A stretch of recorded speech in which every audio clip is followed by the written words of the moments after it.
మీరు 300 మంది స్పాటన్స్ కథ విని ఉండవచ్చు. కానీ భారతదేశంలోని 120 మంది అహిర్లు నేటికి చైనా భయపడేదానిని సాధించారు. భారత గడ్డపై జన్మించిన కొంతమంది మనుగడ సాగించడమే కాదు, వారు చరిత్రగా మారుతారని చెబుతారు. ఈ కథ అలాంటి ఒక సమాజం గురించి. అహరి యోధుల సాంప్రదాయం. వీరిని శ్రీకృష్ణుని నారాయణ సైన్యం వారసులుగా భావిస్తారు.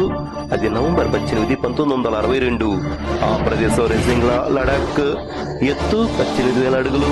ఉష్ణోగ్రత -30 డిగ్రీల సెల్సియస్. అక్కడ మేజర్ శైతాన్ సింగ్ నేతృత్వంలోని 13వ కుమవాన్ రెజిమెంట్ కు చెందిన చార్లీ కంపెనీ ఉంది.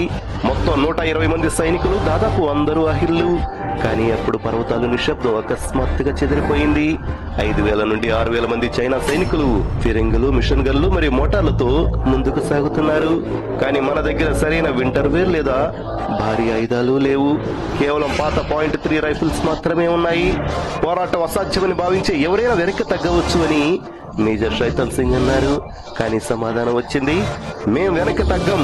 మన పూర్వీకులు వెనక్కి తగ్గలేదు, మేము కూడా వెనక్కి తగ్గం. లాస్ట్ మ్యాన్ లాస్ట్ రౌండ్, అదే నిర్ణయం అని చెప్పారు. అప్పుడు యుద్ధం ప్రారంభమైంది. ఇది కేవలం యుద్ధం కాదు, భారతదేశం యొక్క సంకల్ప శక్తికి నిదర్శనం. బుల్లెట్స్ అయిపోయినప్పుడు అహిర్ సైనికులు రైఫిల్స్ తోనూ, రాళ్లతోనూ, చివరికి వట్టి చేతులతోనూ శత్రువులను చంపారు. 120 మందిలో 114 మంది అమరవీరులయ్యారు.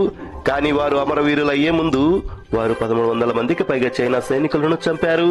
లడాక్ ఇప్పటికి భారతదేశంలోనే ఉంది. అందుకు కారణం వెనక్కి తగ్గడం సరైనది కాదని నిర్ణయించుకోవడం. ఆ రోజు 120 మంది అహిర్లు తమ మృతదేహాలను కనుగొన్నప్పుడు కొంతమంది సైనికులు ఇప్పటికీ కాల్పుల స్థానాల్లోనే స్తంభించిపోయారు. కొందరు చేతుల్లో గ్రెనేడ్లతో, మరికొందరు ట్రిగ్గర్ పై వేళ్లు స్తంభించిపోయాయి. చరిత్ర నేటికి రెజింగ్లా స్మారక చిహ్నంపై వందనం నిశ్శబ్దంగా చెక్కబడింది.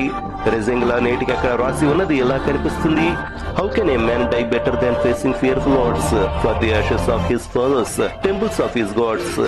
భారతదేశం కేవలం పట్టణంలోని గీతల ద్వారా కాదు, ఇటువంటి వీరుల రక్తం ద్వారానే ఏర్పడిందని మీరు నమ్మితే ఈ వీడియోని ఇప్పటికీ మన గుర్తింపును మర్చిపోతున్న ప్రతి ఒక్కరితో షేర్ చేయండి.